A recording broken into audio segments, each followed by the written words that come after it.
자기 결정권을 만들어주는 게 핵심입니다. 이거는 청년이고 장년이고 다 떠나서 자기 결정권을 가져가는 게 이 민주주의의 시민의식이거든요.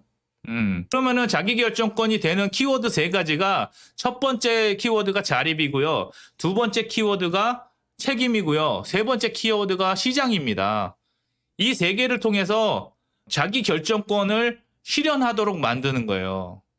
자기 결정권이라는 큰 목표가 있으면 거기에 자립을 시켜주고 그 다음에 책임을 가져가게 해주고 시장을 만들어주는 겁니다. 이 세 개를 가지고 자기 결정권을 발휘할 수 있도록 만들어주는 거예요.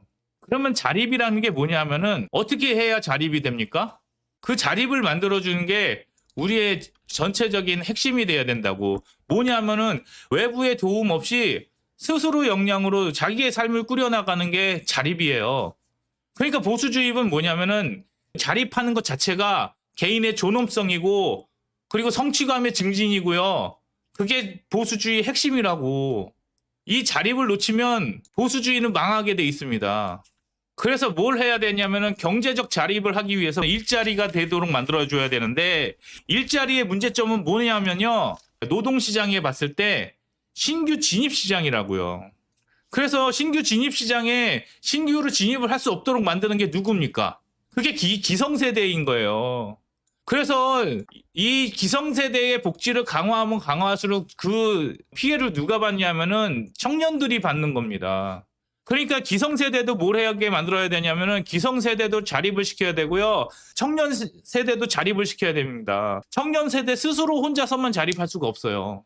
누구도 자립을 해야 되냐면은 청년을 자립시키기 위해서는 기성세대도 자립이 돼야 된다고요.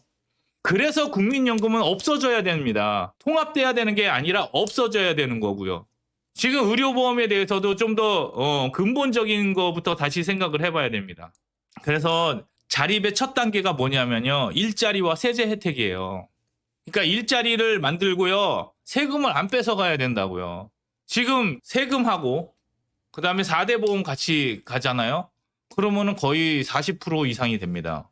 돈을 못 버는 사람은 40%고 조금만 많아지면은 거의 50%를 떼가는 겁니다. 그래서 지금 누가 나가야 되냐면요. 노동시장이 지금 너무 경직돼 가지고 그 경직된 시장에 신규로 청년들이 진입할 수 없는 게 문제예요. 이게 핵심입니다. 그래서 뭘 해야 되냐면요. 이 자립을 통해서 개인이 스스로 성장을 할 수 있게 만들어줘야 되는 거예요. 자립을 하지 못하면은 계속 그 상태로 사는 거거든요. 왜 캥거루족이 문제냐면은 이 캥거루족이 자립하지 않으면요 성장이 없어요. 계속 부모 밑에서 부모가 주는 경제 수준으로 계속 먹고 사는 거거든요. 우파의 핵심 단어는 자립입니다. 개인들이 다 자립을 하면요 그 다음에 책임을 지는 겁니다. 그 책임이 뭐냐면은 사회적인 자원을 되게 효율성 있게 쓰는 겁니다. 낭비되지 않게 하는 거예요. 사회적 자원이 왜 낭비되는지 아십니까? 개인이 자립하지 못해서입니다. 개인이 자립하지 못하면은 사회적인 비용이 계속 낭비가 되는 거예요.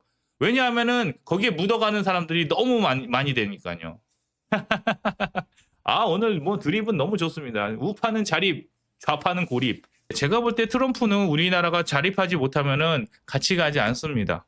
우리가 트럼프에 의존할수록 트럼프는 우리하고 같이 상대를 안 할 거예요. 오히려 지금 뭐 북한하고 막 이렇게 얘기하는 이유가 그런 겁니다. 그래서 우리가 트럼프의 협상 대상이 되지 않고요. 자립돼가지고 그들하고 1대1로 논의할 수 없는 대상이 되잖아요. 그러면 우리는 그 대상에서 빠집니다. 걔네는 우리를 살려줘야 될 이유가 없어요. 지금 자기네들도 살고자 하는 게 지금 정책이기 때문에 그들은 한국을 지켜줄 생각이 없습니다. 자꾸 잘못 생각하는데 뭐 트럼프한테 고발하면 트럼프가 우리나라를 살려줄 것 같습니까? 자립도 못하는 사람하고는 협상을 하지 않아요. 나라도 자립을 해야 되고 개인도 자립을 해야 돼요. 그러니까 보수의 핵심은 자립입니다. 이런 식으로 광화문에 태극기 들고 성조기 들고 나간다고 해가지고 트럼프가 아이고 저 지켜줘야겠네가 아니라 쟤네 왜 저러냐? 왜 나한테 저렇게 부담을 주지? 막 이런 식으로 느껴집니다. 그래서 트럼프가 우리나라한테 원하는 것도 그거잖아요. 야, 니네 자주국방해. 돈도 많이 벌면서 왜 우리가 너네를 도와줘야 되냐. 이게 자립위에서 나오는 정신이거든요. 이런 포인트를 못 잡으면요. 우리나라는 망합니다. 이스라엘이 우리나라를 위해서 뭐 모사드를 보내? 아, 자기네 나라 자기 동네에서도 지금 쉽지 않은 건데 이스라엘이 세계 평화를 위해서 뭐 우리나라를 지켜줘요? 그러니까 거래를 해야 된다고. 거래를 하려면 자립을 해야 돼요. 내가 충분히 너 없어도 산다라는 걸 보여줘야 된다고. 지금 트럼프는 우리나라에다가 지금 해야 되는 아쉬움들이 있다고요.